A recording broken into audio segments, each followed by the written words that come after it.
There's an awkward kind of success in football, the sort where a deal goes so well that it creates a problem you didn't have before. Sunderland's loan of Liverpool Geertruida has landed them exactly there. The Dutchman spent the season on loan from RB Leipzig, played 30 times and was a steady presence in a back line that helped carry the club into Europe.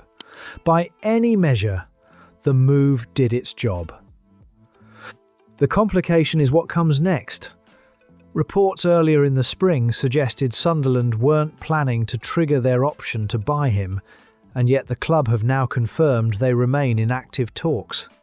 That shift is the real story, and it hints at a rethink somewhere along the line. It also tells you the numbers were never simple. Declining to activate a fixed option usually means a club balked at the price attached to it, which leaves any agreement now resting on a renegotiation. The timing for that could hardly be less helpful. Leeds, Liverpool, Everton, Aston Villa and Tottenham have all been credited with interest, and a defender admired by that many clubs doesn't tend to get cheaper as conversations drag on. Then there's the tournament. Geertruida has been called into the Netherlands squad as a replacement for the injured Jurrien Timber, which raises the prospect of him performing on the world's biggest stage in the middle of these negotiations. For Sunderland, that's an uncomfortable backdrop to be haggling against. Every assured display nudges his value a little further out of reach. Underneath, it sits a question that rarely gets asked.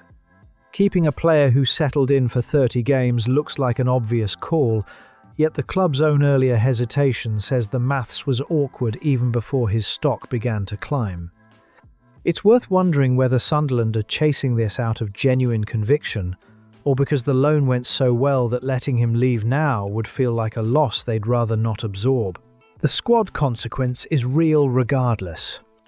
Geertruida became a dependable part of the defence, so if the talks collapse, Sunderland face an unwelcome second job, refilling a settled position in a season carrying more fixtures than any in recent memory. Replacing a proven, Europe-ready fullback is rarely quick and rarely cheap, which is its own argument for getting this resolved.